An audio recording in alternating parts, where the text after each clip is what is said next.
Today's Ringer NBA show is brought to you by G Suite by Google Cloud. G Suite by Google Cloud is a suite of cloud-based productivity tools that includes Gmail, Docs, Slides, Sheets, and Drive.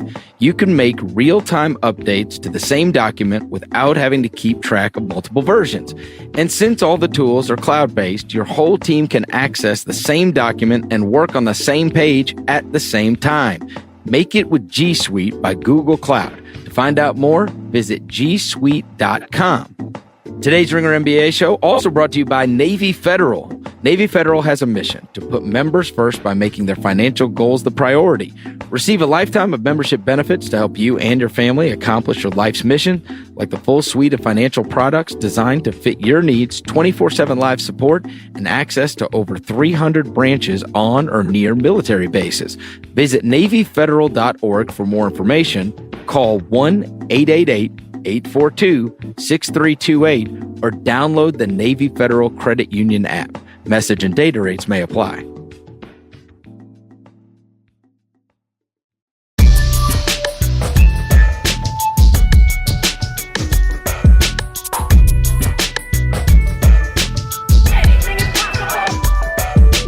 Welcome to the Ringer NBA show. I'm Chris Vernon, and joining me, as he typically does on Tuesday, but this week we are doing a special episode on a Wednesday, is Kevin O'Connor from TheRinger.com, a.k.a. Kevin O'Bomber, a.k.a. Kevin O'Concert, a.k.a. Kevin O'Candyland, a.k.a. Kevin O'Climber. Kevin! Chris, what's going on, man? How's your day? Everything's good. Last night, both of us were in attendance of unbelievable NBA preseason action. I always get excited that the NBA is back and going, and then I go to the preseason game, and by the third quarter, I'm like, oh gosh, I gotta watch the rest of this. I gotta watch the rest of this. And first things first, I looked up to see how many fouls were called in your game. It was 55. In the one I went to Grizzlies Rockets. You went to Lakers Nuggets. There were 71 fouls called in the game that I went to. Oh God. And it was for real? Unwatchable. I mean, Chris Paul had 4 fouls in the first maybe 15 minutes of the game, and Mike D'Antoni is like yelling at the refs. Like, I mean, now the game was in a neutral site in Birmingham, Alabama. So when you get two teams playing in a place like that, that's the one NBA game that is played there. And I mean, it's a big arena, like the kind of arena that like J. Cole just played it. So it's that big.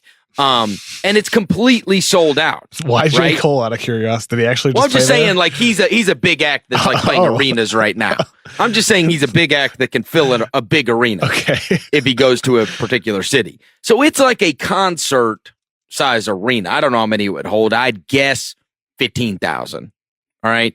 Sold out, cold, all the way to the top of the rafters. Because this is the only NBA game that is there. You know, they have Robert Horry come out. He's an Alabama legend, and obviously played for the Rockets. He comes out and says, you know, thanks so much for supporting this. We want to get more, you know, NBA games to get to come here and whatnot. So anyways, you got all these people that are getting to see the NBA. And I said that Paul gets the 4 fouls. First, there's somebody that stands up in the crowd and they're like, we're not here to watch the refs. And Paul like turns to the ref. He's like, will you please listen to these people? Right. And D'Antoni like comes down the side. He's like, Chris has 4 fouls. Look at all these people in these stands. They did not pay to watch you. They didn't pay to watch you. And burp protect, you know. And I actually agreed with them. There were 36 fouls called in the first 15 minutes of the game. And what they are doing is this whole freedom of movement rule, which for people that have not watched the NBA yet, some of these games, the referees are going really hardcore on it as to express like, hey, this is the way the game's going to be called now. Obviously, the NBA players aren't used to it at all, but the gist is you can't touch a guy moving. So if a guy's cutting to the basket, when you typically put your arm out or you typically try to grab him or clutch him, nope.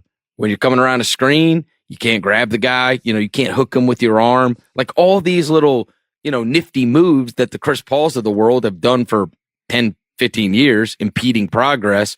They're calling everything. So preseason's already a tough watch. This, at least on my end, made it infinitely harder to watch. What was your game like? I think just on what you said about the fouls, I'll be curious to see how that impacts big men like Joel Embiid, someone like that who already was a magnet drawing fouls in the low post. I wonder if he becomes somebody that, obviously the low post is an inefficient play in the league, but for some of these low post players, maybe there's more of an advantage if referees are blowing the whistle a little bit more, and maybe that restores a little bit more balance to the game rather than because we had a constant ascension of 3-point shooting in the league, right, Chris? But maybe now some teams that have big men like Embiid feel a little bit more willing to feed the post, knowing that there could be a higher percent chance they draw a foul. Well, and all the guys that make a living off cutting to the basket, like those guys now, I mean, you're talking, you can get in the bonus quick, really quick. So obviously it puts an onus on having some shooters on the floor for sure, because you can get to the bonus quick in these games. And I do think on the flip side, after these guys all get used to it, that it could feasibly make for a better game. But I never particularly thought that anything was a slog. I mean, do you ever watch the NBA? Like, this was a big problem in the 90s with the clutching and the grabbing, and you could have a playoff game that might be 82-76, and people didn't want to watch that, right? They wanted to see the best players in the world be the best players in the world. And I just feel like that has not been a big problem. Do you feel like you are watching an era that is too physical, or that teams can't run their sets because, I don't know. It feels like correcting something that maybe didn't need to be corrected. I don't know. I'm honestly not reading too much into it because it's so early in the preseason, and typically, referees are blowing the whistle more to enforce those rules early, especially early in preseason, then early in the season. But then it regulates over the course of the season. So honestly, Chris, I'm not too worried about it at this point. But certainly, it seems that last night your experience with 70 plus fouls, however many you said it was a shock to the system. It wasn't quite like that for Denver in Los Angeles last night. I had a lot of fun watching that game. Staples Center was all riled up with LeBron James. It honestly, Chris, last night, watching LeBron, it's so simple to say, but it was just really cool seeing LeBron James wearing a Lakers jersey playing at Staples Center. It was just cool. How much do you hate hearing that, Isaac? Oh my goodness. It's grating to my ears, man. I hate it so much. He's going to remind you 7 times this year. Now he's in LA. He's going to talk about how blessed he is to get to watch this guy in person now. Because it used to be reminding us 50 times a year how grateful we need to be that we are getting to witness this. What a time to be alive. What a time. Hey, that's true. Get down on the corner of your bed like a Precious Memories doll or Precious Moments doll. Hallelujah. And thank the good Lord that you live in an era where you never take LeBron for granted. He tweets that 20 times a year. It's true. It's true. You can search my tweets, and I always say, don't take LeBron James for granted. Which is the weirdest thing, because nobody ever says, like, hey, talking about? Because nobody sits around and goes, don't take Aaron Rodgers for granted. I tweeted that too. Oh, no, you didn't. Yes, really? I did. You can search it right now. Don't take Aaron Rodgers for granted. Do you get a feeling all the time that people take things for granted? I think in life, a lot is taken for granted, for sure. Oh, really? Yeah, I think in my own life, there's things I take for granted, and I always try to remind myself to be thankful for those things. Like the gloriousness of being able to watch LeBron James. That's high up there for sure. It's true. Is the Staples Center packed for preseason? Yeah, it was pretty packed. It was loud too. Right? Remember that first dunk LeBron had when he was dribbling up the court? It was kind of cool watching that because it felt like it didn't feel like it. It was every step he took towards the rim, the crowd got a little bit louder, and then with the explosion for the dunk, it was. And it's only preseason, man. It's only going to get more exciting watching these new players on new teams, and obviously, especially with LeBron. And I'll tell you what, Lakers lost that game 113-111 to the Nuggets.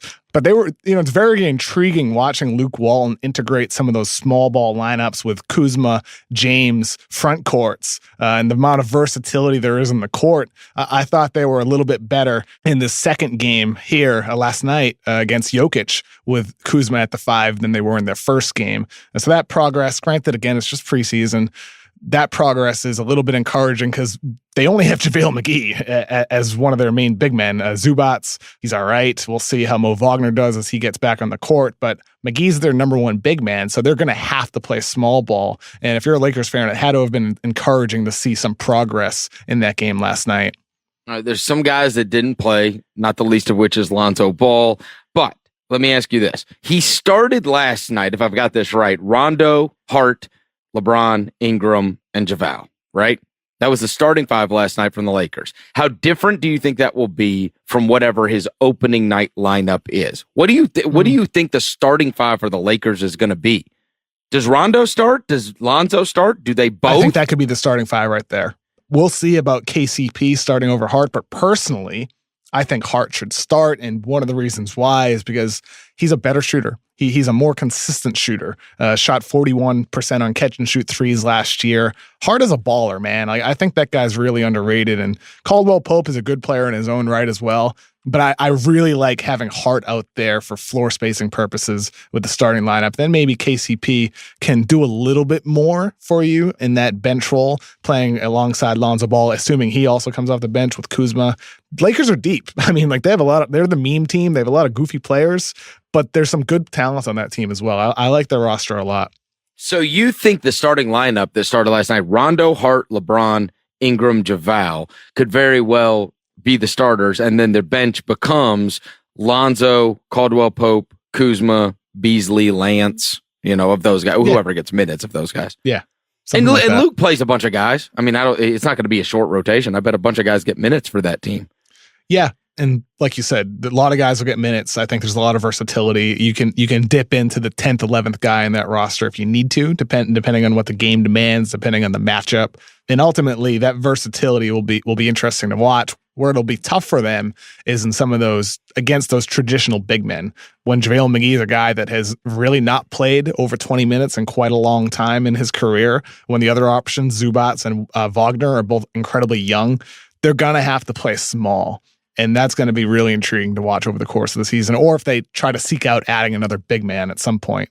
We're going to get to the GM survey a little bit later, but I'd be remiss if I didn't mention that in their survey, the two top breakout candidates for this year, according to general managers across the NBA, the number one vote getter was Jamal Murray. The number two vote getter was Brandon Ingram.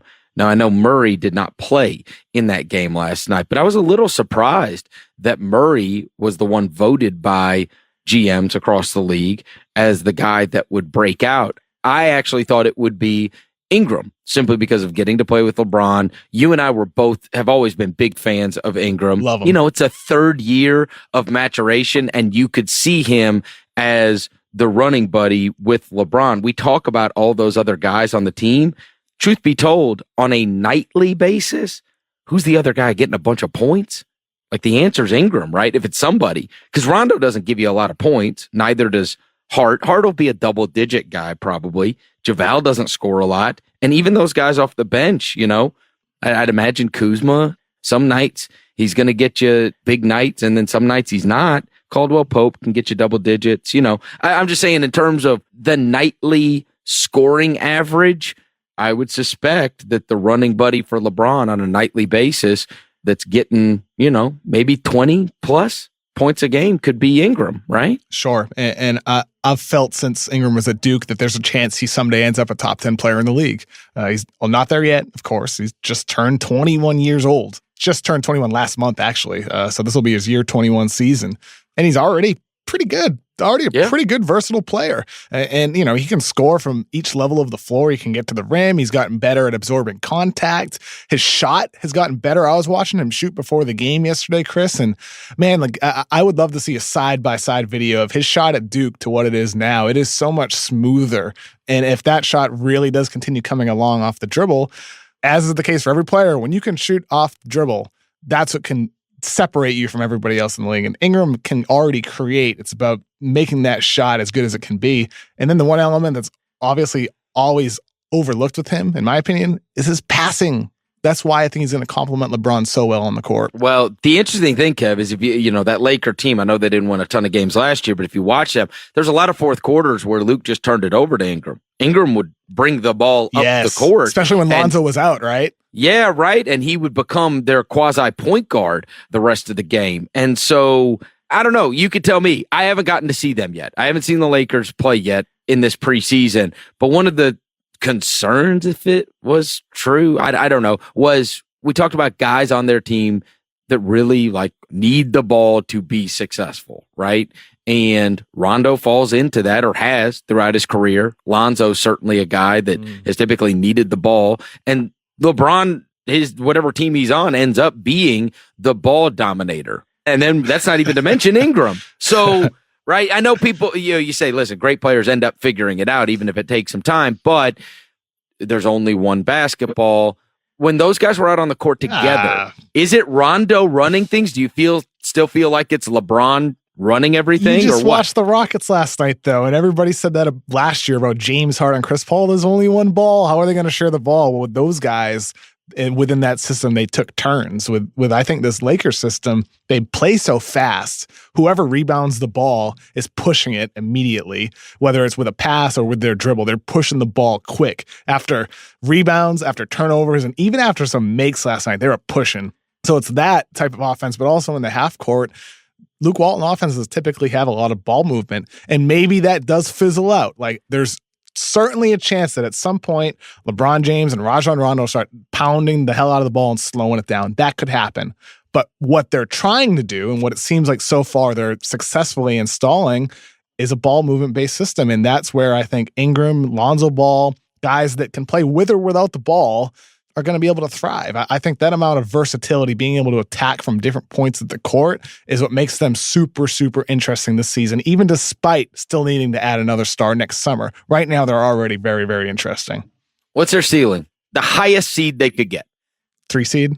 3? Yeah. I'm saying if everything went right, listen, they have LeBron James on their team. And again, for anybody out there that's going, what the hell, to what you're saying, you got to remember, we're a year removed, or not even, from if you would have said, I think the 3 seed is going to be Portland, that would have been insanity. So you never know, right? The way this stuff's going to play out. Yeah. Well, you never know who's going to get injured. You never know. At the end of the season, a team that was the 3 seed for a majority of the year, or at least had a shot at it, was Minnesota. Bingo. I mean, they're fighting for their lives on the last day of the season. So you just never know the way it's going to play out. But you would think you could not foresee any circumstance that they would have a better record than Golden State or the Rockets. They probably won't be the 3 seed, but you think that would be the best case scenario.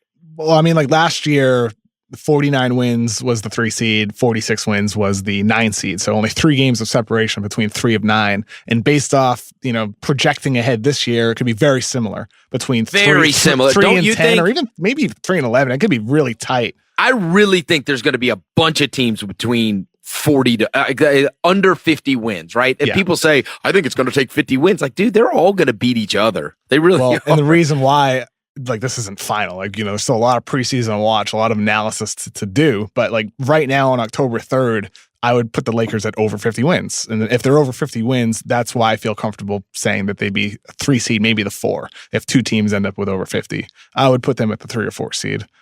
Oh, I think it's hard to put together a whole new group of guys and win 50, though. Get LeBron James, dude. I get it. I get it. But listen, it comes down to how engaged he is during the regular season. He has been a guy that has obviously not given everything every night. He's got to pace himself. It's year, 15? I mean, he's been in the league for a long time.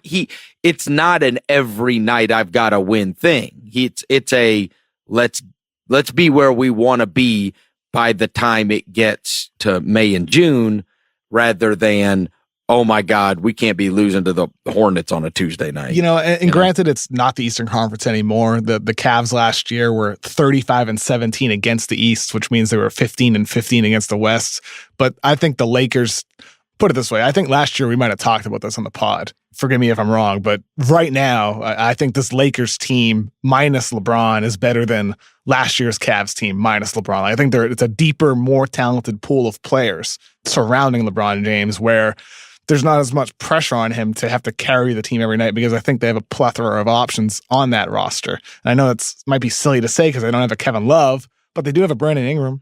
They do have Josh Hart's of the world. They do have Lonzo Ball. Rajon Rondo really was good last season. They have a lot of good talent on their team. And ultimately, I think LeBron James is what puts them over the edge. Like, looking at over-unders, I think they're like 48.5. I'd hammer the over on the Lakers this year.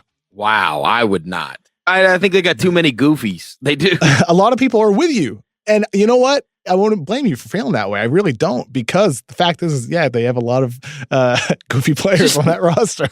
I mean, there's just too many unknowns, you know what I mean, and how it's going to react when things don't go their way, right? You could when say you're the walking same about into some of these other teams, though. Yeah, no, but they're veterans. That's the thing. I don't know, man. The guys in the locker room, who does he have in that locker room that can stand alongside him, right? There's some nights where you ain't got it, and Dwayne Wade is the one that's like jumping up in the locker room and he's saying something about what's going on. When you look around and it's JaVale McGee, Rondo. Lance Stevenson, Rondo and is the guy. Oh, for goodness sakes. Rondo has pissed off every guy he's ever played with. I mean, you know that. Rondo is not exactly the most beloved teammate that people have had. That's not true. Even on his best teams. That's not true. The young players have really grown to like Rondo. What? They've really grown to like Rondo. He's turned into a mentor. You think that Rajon Rondo is the beacon for leadership? No, I'm not saying he's the beacon. One of those words that come out of my mouth, Chris. Yeah, I know. I'm just saying I don't look at LeBron looking like, don't you think so, Rondo? All of a sudden, Rondo. Who is the beacon for leadership? There's so many different leadership styles. There's vocal leaders. There's leaders by example.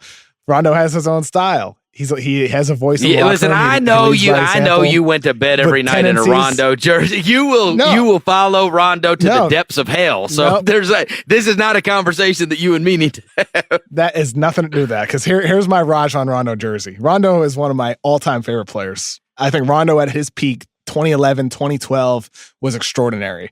But then I really grew to dislike Rajon Rondo as a player when he pounded the hell out of the ball, didn't really learn how to play off ball. Post ACL, he really wasn't that good. But you know what? He has changed. He's turned into I think, a good player again. He's not great like he used to be, but he's good. He's solid. Yeah. Well, if Lance isn't getting minutes and Beasley's not getting minutes, Beasley's going to play. Again, like Beasley's another one of those guys where, he's kind of a goofy player, but he's actually pretty solid. He's a solid player. Yeah, I know. He just needs to contribute. He does. He needs to be able to contribute to winning. He is a guy that gets a lot of buckets when he's playing on horse shit teams. It does have to add up to something. You know what I mean? Like, he's had chances with good teams, Kev. You know that. Then they have said goodbye over and over again. And then he ends up playing for some rat team and that loses 60 games and he scores 20 points and everybody's like, I've always thought he is a crazy talented guy. There is a reason that we're this far down the road on Beasley and it's never taken. He's never been a part of like real winning. Every time you've ever been impressed with Michael Beasley, he's playing for somebody crappy. True. 2 Chainz. True. Just go ahead and say true. I'll tell you, hey, don't you do the exasperated mom thing. I am. Oh, you're going to defend the career of Michael Beasley? Come on. Good grief. Now all of a sudden, I got to tell you Michael Beasley scores on bad teams. Is Michael Beasley a bad player? Bad? No, I'm saying he just has to be able to contribute to winning. Yeah, and his role is as a scorer, coming off the bench, spark plug scorer. I'm fine with that. Do it for a winner. That's all I'm saying. Yeah, we're about to see that now. Not asking for some kind of crazy request here. All right, you could not, I would imagine, tell much about Denver last night because they had no Jamal Murray, no Gary Harris. Isaiah Thomas didn't play, if I'm not mistaken. So you didn't have any of those going on, right? So pretty hard to get a good gauge on anything Denver related, I would suppose. Yeah, definitely. I mean, it was tough to get a read on them last night. I thought Jokic, as always, had a intriguing offensive performance. It's fun to watch that dude pass the ball, play make. I like when he gets fed opportunities to score. The way he closed last season, I think he averaged maybe like 24 points over the last month or so. He dropped 20 last night on 10 shots. shot 5 times from the free throw line. Jokic is interesting. If he can become an above average defender, right now I'd say he's like below average-ish, maybe poor. But if he can become an above average defender at some point during his career, he's going to be fun with his offensive skill set, isn't he, Chris? Is he the next Gasol? The next Marc Gasol? He's an amazing passer. You know, it's funny. Years ago, I was probably 2 years ago, and there's an old episode that I did with Mike Miller, the former member of the Miami Heat, Grizzlies, and et cetera, et cetera. And I did this episode with Mike Miller, and at the time, he was playing with the Nuggets. It was the offseason, and I asked him about, Emmanuel Mudiay and a bunch of the younger guys on the team, right? And he said, the one is Jokic. And he said, I played with Mark and I played with Pau, both Gasols. And he's like, at his age, he's better than both of them were. Because he was saying, at his age. No doubt. And he said, this guy could be a 10-time All-Star. Now, this is before everybody knew Nikola Jokic, right? Like, I mean, this was early in the career. And I remember looking at him like, what?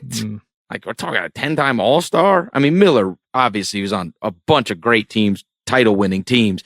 I mean, and he knew the talent. And as you said, it's funny you bring up Gasol because he got that comp from another player in the league very early as like, this is the kind of guy he is. That's who he reminds me of, except he could be even better than both of them. He is so damn talented for his size. Here's the thing. Marc Gasol was 24 years old when he was a rookie. Jokic will only be 23 this year. He turns 24 at some point during the season, but it's going to start the year at 23 years old. So he's already will have 4 years under his belt before Gasol was even in the league. So no doubt about it that he's better than Gasol was at this age. And especially on the offensive end right now, Gasol became a defensive player of the year, an all defensive player as well that same season, 2-time All-Star.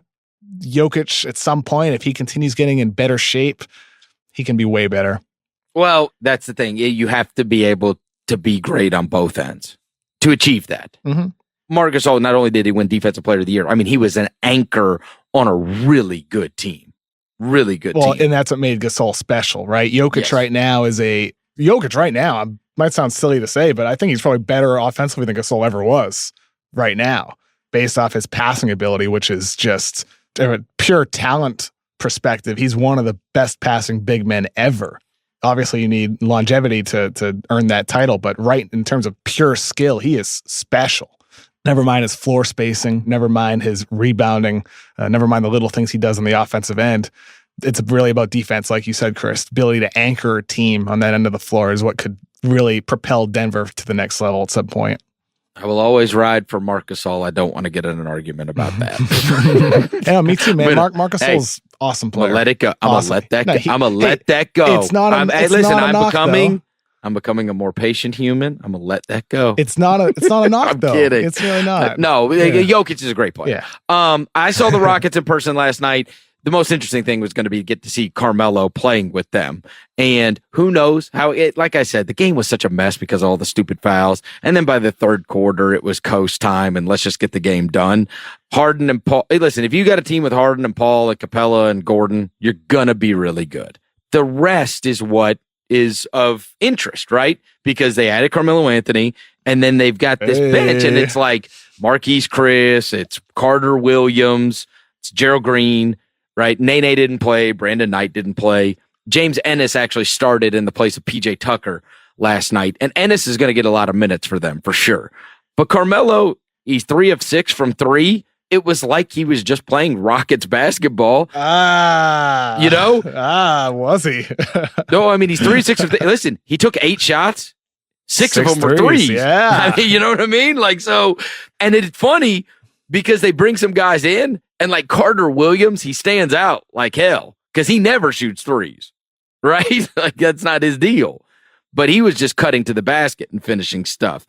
Now, I'm interested because there's a group of guys you knew Bamute would pull threes. Obviously, Ariza pulled threes. Anderson pulled threes. They've got this way that they played.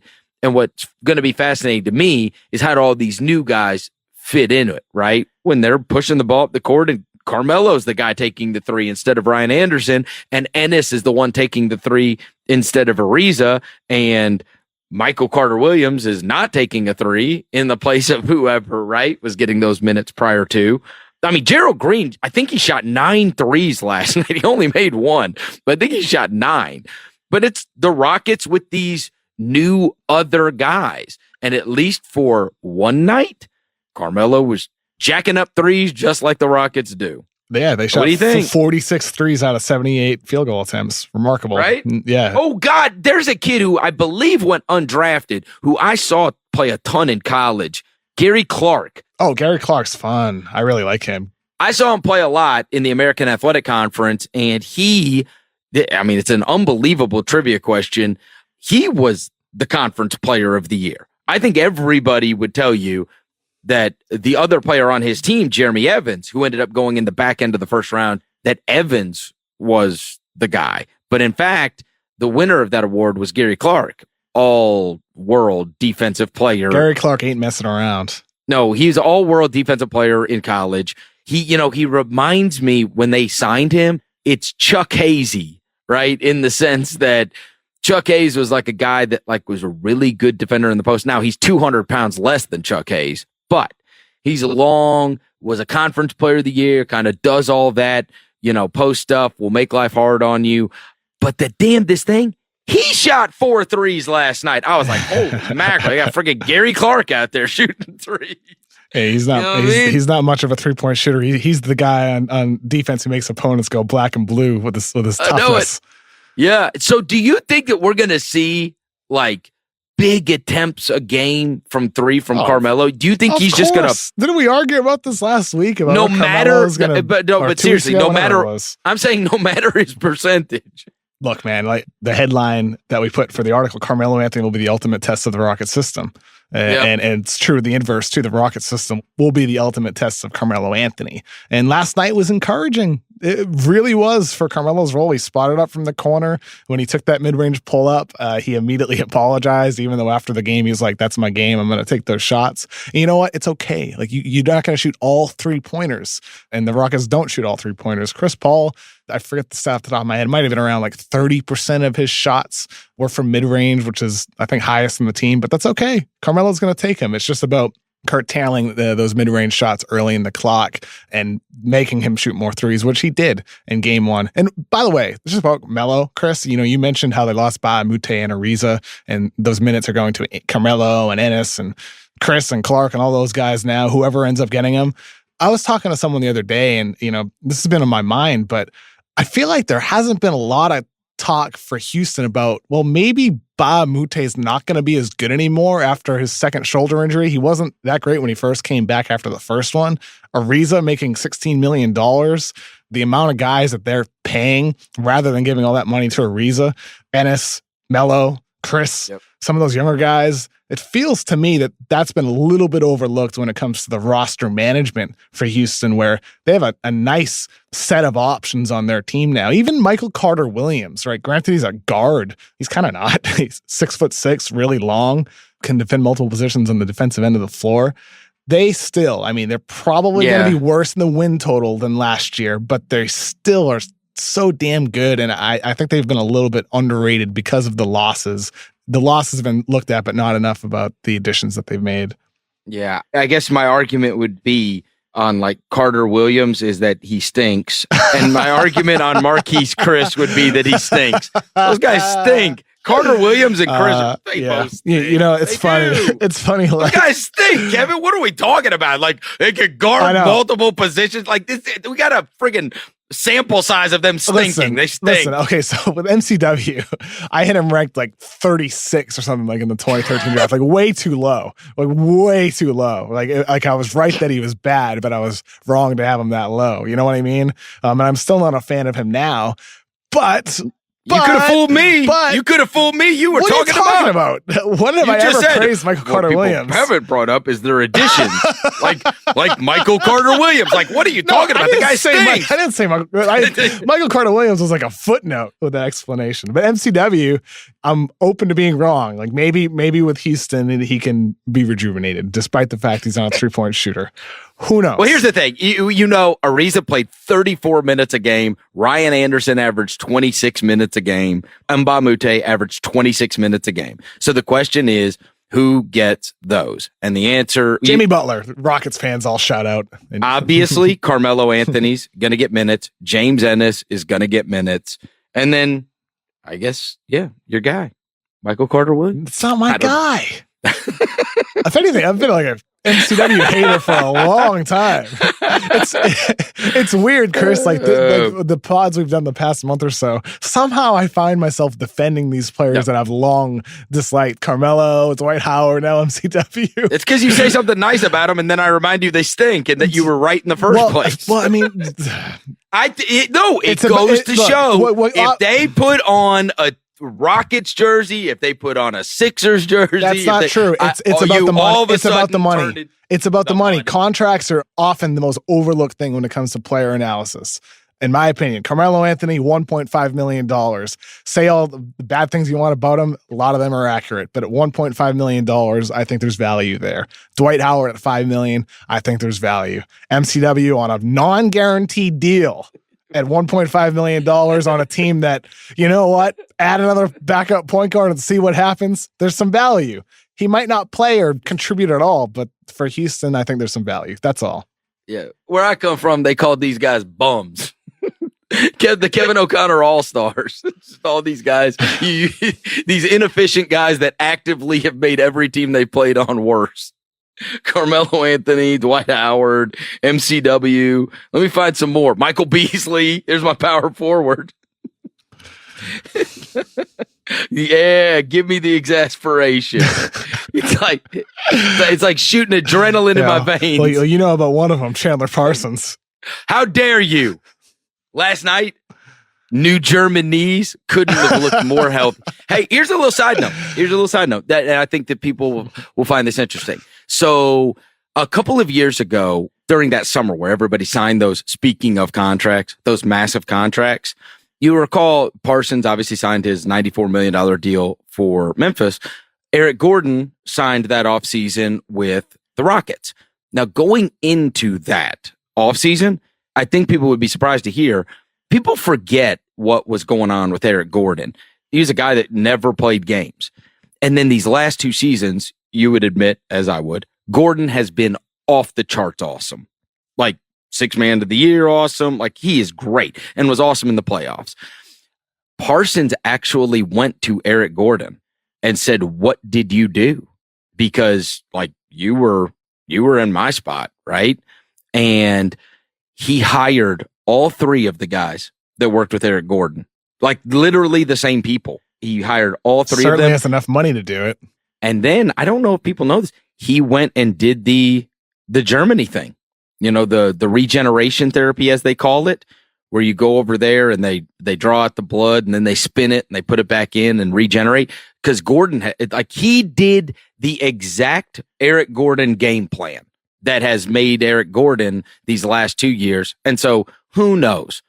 Obviously, their situations are different. Who knows how it ends up? But I will tell you that knowing the situation, he went by the book. Like, dude, what did you do? Because Eric Gordon was a guy that simply could not stay on the floor. And next thing you know, he went and hired these three guys, went to Germany and got the surgery. And look at a career revival unlike we have seen in, I mean, for Gordon. Let's be real here. Gordon was not nearly as injury prone as Chandler Parsons.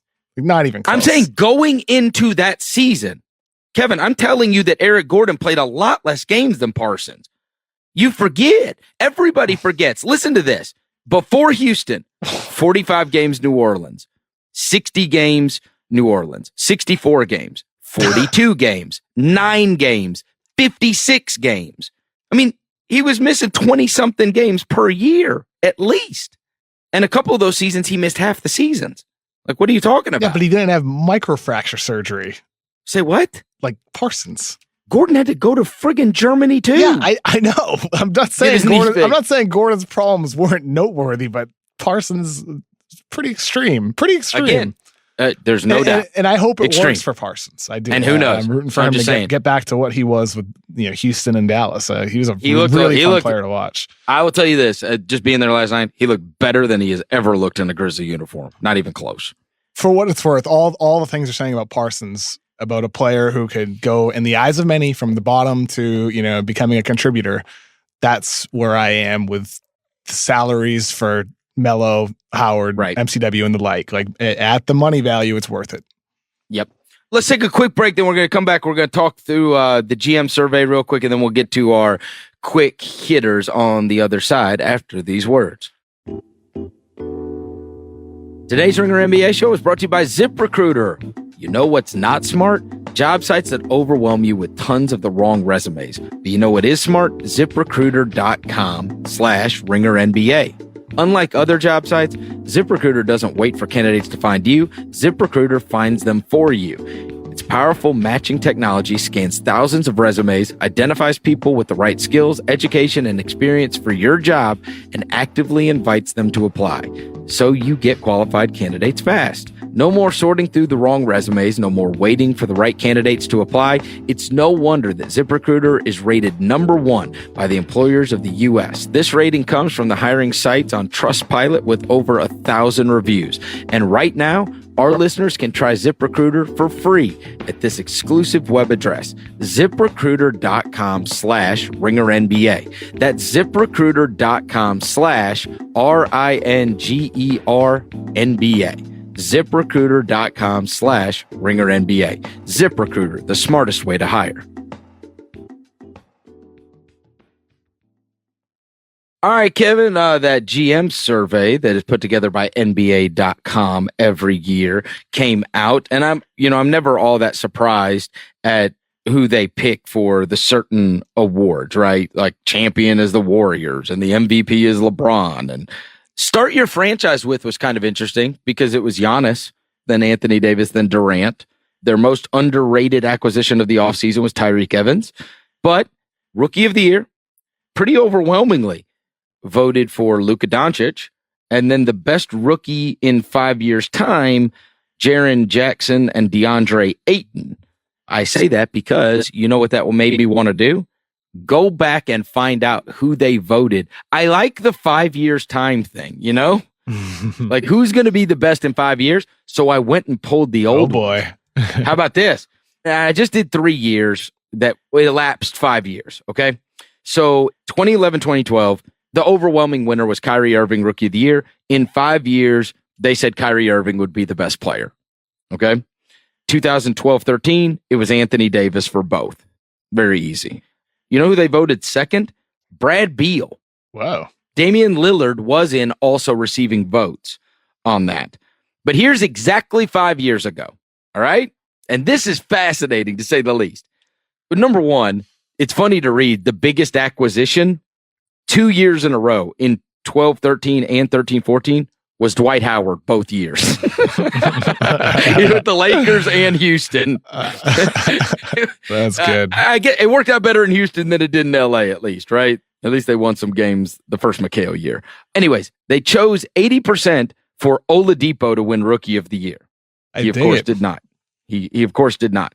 The best player in 5 years. So that would have been now. They said Oladipo. And it's funny because wouldn't you say for 4 years that would have looked crazy? I mean, it still looks crazy, but because of a guy named Giannis Antetokounmpo. He was in others receiving votes. Giannis I see that. I would love to know the GM that voted for Giannis. I know. That's what I was thinking too. I wish I could know who it was that voted for him. You asked a room of all 30 general managers, they're all raised their hand. I wondered if me. I mean, I guess these were easy years. The Oladipo year is hard. The Kyrie year was easy. He was an overwhelming #1 pick. Same with Davis, right? Those guys were both. They had huge star written all over them. That was an easier draft. But, the Oladipo one, he is the perfect example of, what's it going to look like in 5 years? Right? Wouldn't you say? It's all like we talk about it all the time. Opportunity and fit. We've talked about him before, right? Like where sometimes it's situation, it's opportunity, so many little factors. Obviously, changed his body as well. That was a massive part of it entering last season. But yeah, it's interesting that he led that vote. I see on the list, Bennett only had 10% of the vote. Yeah, Anthony Bennett. Yeah. Well, that was a weird year. Even if you remember, going into that night, it had gotten weird because Nerlens Noel had the injury.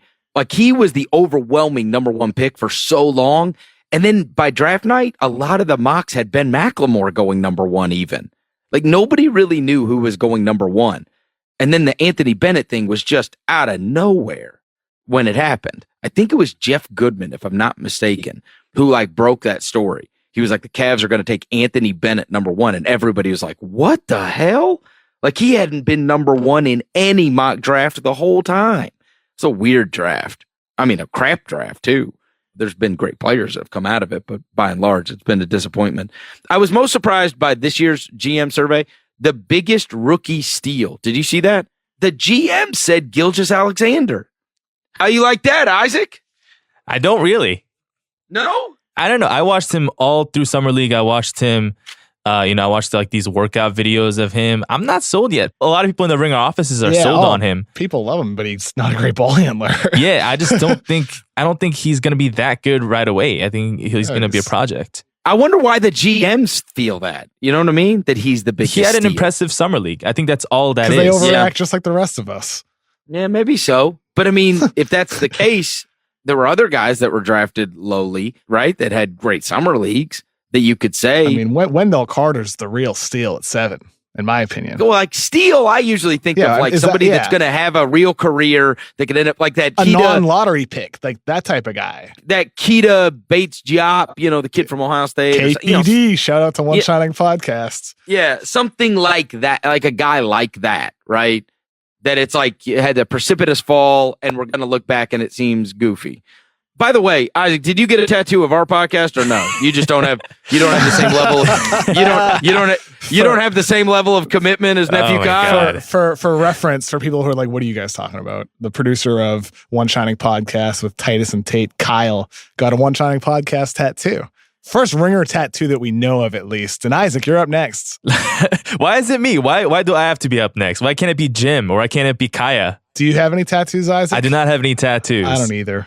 How about you, Chris? I don't have any tattoos. Really? None of us have tattoos. That's surprising. Not one of us do. I was always scared of needles. And then I got old. And so I was like, yeah. When I was this is really dumb. When I was a baby, I never used to cry getting blood drawn or anything. Because you're a vampire. Because you're a friggin' vampire. I've never been like the nurses always like, oh, you don't cry. It's great. So I've never been scared of needles. That's not why I don't have a tattoo. Where's the show going? I don't. All right, let's get to these quick hitters real quick. All right, I got quick hitters. The Kobe GIF with Matt Barnes. All right, now you can choose. GIF. Okay. You can choose from these 3. My whole life is a lie. Well, your reaction to this, that finding out that GIF, that we've been misled our whole lives. Don't you do the GIF thing to me. Surprises me that you're a GIF guy. I'm a GIF guy. You're damn right. In fact, I'm going to get it tattooed. Your reaction, my whole life is a lie. Well, I'll be damned, or who cares? Which most represents your reaction? Mostly who cares, and just to explain why is it's A, because hey, who cares, and B, Kobe's face was still pretty close to the ball. Like you and I would probably flinch at that. I think most people probably still would.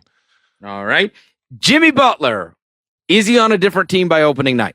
Hope so. Let's get the saga over with. I'd say I would, like, in terms of a serious reporting answer, I would say yes. It just seems like right now things are in a standstill. From what I've heard from a couple of the executives I've talked to and people around the league, is that it seems like Minnesota's just kind of holding out for more. I would still bet on Miami getting him, but we'll see how that pans out.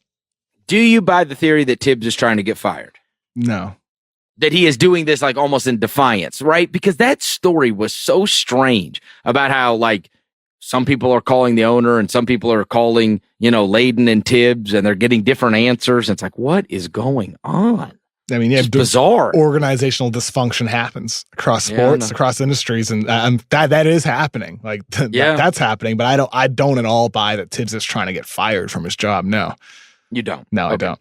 All right. You know what this is a little reminiscent of, and it won't probably string out as long, is the Kawhi stuff. You remember it was all the reporting, everything's hot. Kawhi going to be traded. Kawhi wants a trade, same way that Jimmy Butler wants a trade. And then it all kind of dies down. And then out of nowhere, the trade happens, right? Mm-hmm. It's kind of like when all the stuff's going on, and then just let it die down a little bit, And then a couple weeks later, the deal finally gets done because you're not getting the best offers at that point, right? When all the news is breaking and it's all everybody is talking about. And so it is a little reminiscent of that with the Kawhi stuff. And we would sit there and go, hey, what the hell happened to all that Kawhi stuff? And then out of nowhere, bam, the trade took place. That's kind of what's happening, right? Yeah, it is. And we're going to wake up one day and Jimmy Butler got traded. Yep. Last thing, you're going to love this. Sporting News had a very interesting article I read yesterday about the most underrated player in the NBA. The author was Micah Adams. All right. Micah. He mentions in the article, he said, if you ask people who the best shooters in the NBA are, they would say more than likely, Steph Curry, Klay Thompson, Durant, the Ringer's own JJ Redick, Kyle Korver. Yep. But the only player to shoot at least 44% from three the last 2 seasons is one Joe Ingles. Yeah. How about that? Joe Ingles. And then he goes up, he puts his numbers up against Curry's on the shooting threes. And then he had some really crazy stats in there. How about this? Joe Ingles passes more out of drives than any other player in the league. And he looks like setting an NBA up somebody player. else. And then he even brings up defense, specifically how he handled Paul George in the playoffs. Yeah, he's good. Brings up his real plus minus numbers. So it's kind of interesting to see this whole, here's the most underrated player in the NBA. And then I would alert people, and especially Jazz fans, if you didn't see that article, check it out. Super interesting. Dude, Ingles' numbers are crazy impressive. Seriously. I would not have guessed that. He's the only player in the NBA to shoot over 44% from three. I don't know what guess he would have been, but I bet I wouldn't have gotten it within 10. Seriously. I mean, I knew he's good at shooting threes, but that's lethal. Lethal. Ingles is a really good player. He is. I mean, he's a two-way player. His playmaking for his position is quite good. And as Micah Adams mentioned in that article, shooting is outstanding. Obviously, he can't shoot off screens like Klay Thompson can or JJ Redick can, but that dude can stroke threes. And No, there was some stat in there. Let me see if I can pull it up where no defender within 6 feet, right? So just you're shooting an open three. Ingles was 48% from three in that situation. Curry was 48%. Oof. I mean, lethal. And the point he was making, which is really good, was when somebody throws it out to Steph Curry open, you just go, oh, shit. If you're rooting against him, right? Like, that's buried. But the same is true of Ingles. If they throw it out to him open, like, you should have the same reaction because this dude hits at a crazy clip. And it's not just last season either. It's not just that he had one super hot shooting season, right, on like 200 shots or whatever. He's been a knockdown shooter for last 3 years in the NBA. Joe Ingles is a good player, and he looks like an NBA player too. Oh, how dare you. He does. Again, the patient Chris Vernon, I ain't going for it. You're trying to bait me. You're trying. He looks but it's like not an going NBA player. Hey, let me do the Kevin thing.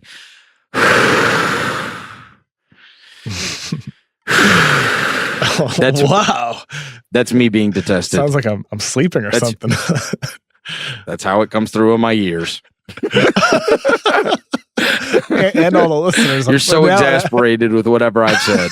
And now, at the very end of this podcast, you're treating me like a fish, and you've dropped the worm. You've dropped the worm in to catch me on this argument about Joe Ingles and his appearance. I'm not taking the bait. I was wondering where that analogy was going. You're treating me like a fish. I was like, how would I treat a fish? I don't know. I don't know you anymore, Mr. I'm not scared of needles. I'm not scared of needles. Sounded like you had practiced that line before. What scaring me, Kevin. I'll get a tattoo. I don't care. Yeah, I'm tough. I'm not gonna cry if I get a tattoo. I'm hardcore, man. Bro, all right, I'm not. I don't want to get into this too much. But by the way, your statement, your claim, which statement? That you did not cry as a baby when you got poked with the needle. I never did. I was gonna just let it go completely. That is insanity. There is not a baby that didn't cry unless you're subhuman. No. I didn't cry when I was born either. I was a C-section baby. Oh, for God's sake. I didn't cry when I was born. Dude, this dude. But I've become a very emotional person. Kevin O'Connor claiming he never friggin' cried as a baby when a needle poked him. I didn't. All right. All right, I want video evidence exactly like I want. Come on. Hey, listen, I couldn't even get video evidence of a friggin' fence at Arco Arena. Okay, all right. Oracle. So I was in San Francisco, Oakland, whatever. I was in the Bay Area this past weekend for a story to start interviewing some people, and I asked around PR, and they're like, chances are there's no footage from March, but besides, because they don't own Oracle Arena, you actually have to contact the people who do own the arena. I think it's AEG, and that's my next step. But I'm assuming a call or an email about, hey, do you have footage from March 22nd or whatever, is probably going to get a no. See you later, clown. Like, get out of here. All right, last thing I'm going to say, and this is very important. Okay, I'm somebody that has had 2 babies, Kevin. Yeah. I've been around many in my life, and I will tell you, there is not a baby on earth that you can poke with a needle that does not cry. I didn't cry. I didn't cry as a baby. I was a well-behaved kid. That's true. I didn't cry. That has nothing to do with behavior. I mean, I'm just saying. It has to do with pain. Let me say this, okay? I think maybe last year I went to have blood drawn after a physical, and the nurse, this was 2 years ago, not last year. 2 years ago, the nurse said to me, "You're not somebody who passes out, right?" And I said to her, I was like, "Why would I pass out from getting blood drawn?" Like, I said it like stunned. And she's like, "You'd be surprised how many men pass out getting blood drawn." This is not surprising at all. You're talking about a man. It's surprising to me. Not. Because it's never happened to me. Be around a baby once in your friggin' life. There's no baby that you can walk up and poke with a needle. You get nervous with needles. There is a difference with babies. That's what I'm trying to explain to you. There's not a baby on earth you can poke with a needle that does not. Whatever, Kevin. Your parents have filled you up with that's not true lies. I love how patient Vernon lasted for exactly 10 minutes. It really did. I can't take it anymore, Isaac. You've broken me. He broke me. It wasn't the Joe Ingles thing, but I felt like, dude, I can't get done with this show without bringing up the friggin' baby needle thing. That's insane. All right. Listen, I've turned out to be a very emotional person who cries at movies, but I don't cry. God. I do not cry at needles. All right, dude. Kevin, I love this podcast. Me too, Chris. I can't wait to talk to you next week. Me too. I'm looking forward to it, Chris. Everybody out there, please, it really helps us if you give us a rating and review on iTunes. So head over to the NBA show and give us a rating and review on iTunes, and we will talk to you next week.